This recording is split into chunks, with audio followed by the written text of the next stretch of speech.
എങ്ങനെ തെയ്യം ഉണ്ടായേ? കാലങ്ങൾക്കപ്പുറം നീണ്ടലും കോടിയിലും വേരികൾ കെട്ടിത്തിരിച്ച കാലം തൊട്ടുകൂടാ മകൻ കെട്ട കാലത്തിൽ അടിയാളവർഗത്തെ കണ്ടുകൂടാ, കണ്ണത്തും ദൂരത്തും കണ്ടുകൂടാ. ഏഴിലക്കരയിലെ അടിയാളക്കൂടിലെ കല്ലന്റെ ചെറുമകൻ കരിമ്പൻ ചെക്കൻ.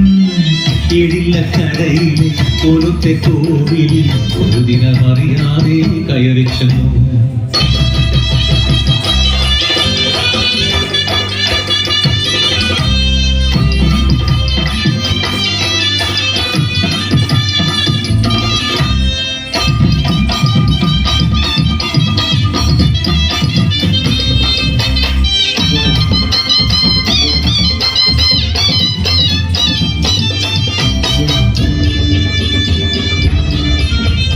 കോവിലിൻ പ്രഭ കണ്ട് അന്തിച്ചു നിന്നവൻ പീണ്ടാചാരത്തിൻ കഥയറിയാതെ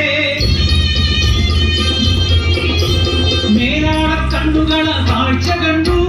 ഓരോത്തെ കെട്ടിലും വാർത്തയെത്തി. ആ അശ്രീകളത്തെ കളപ്പുരയിലിട്ട് ഭേദ്യം ചെയ്യും. കളപ്പുരയ്ക്കുള്ളിൽ വലിച്ചെറിഞ്ഞു പാവമ കുഞ്ഞിന് കിങ്കരന്മാർ. കൂട്ടം പോലെ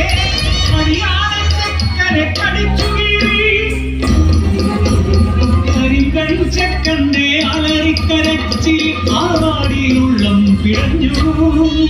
ചുടുദിനം കൊണ്ടു നിറഞ്ഞു കളപ്പുര. ചെറുവിശ്വാസവും ഇല്ലാതെയായി ആട്ടലച്ചെത്തി അടിയാളക്കൂട്ടം കളപ്പുരക്കരികിലെ വേദിക്കപ്പുറം ആവിട്ടുകരച്ചു നിലവിളിച്ചു. എങ്കിലും കുഞ്ഞിനെ തിരികെ തമ്പ്രാ.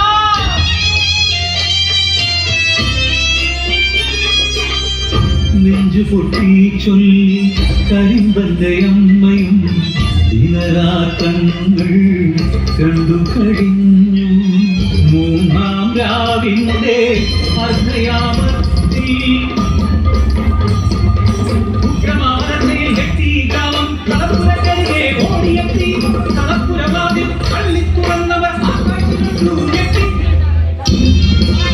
ചുറ്റുപടുത്തൊരു ലോകം പോലെ ചുടുനിണമണിഞ്ഞൊരശക്കൻ അലറി പിടിച്ചു ഉറഞ്ഞിരുന്നു. വാർത്തയറിഞ്ഞു നടുങ്ങി തമ്പ്രാൻ.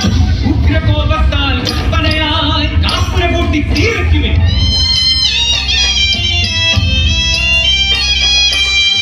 അരുതരുതേ തമ്പ്രാൻ ചെയ്യരുതേ. അരുവക്കിടാവിലെ കൊല്ലരുതേ. ക്രൂരപാപം ചെയ്യരുതേ. നെഞ്ചുപൊട്ടി ചൊല്ലി കരിമ്പന്റെ അമ്മ. ആട്ടിയൊളിച്ചവർ അടിയാളക്കൂട്ടത്തെ കളപ്പുരയ്ക്കുള്ളിൽ തീ കൊളുത്തി.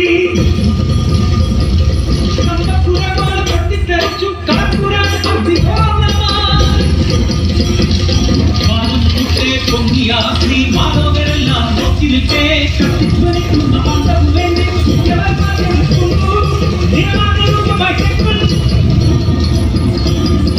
ഭയന്നു വിളച്ചു ചൊല്ലി തമ്പ്രാൻ.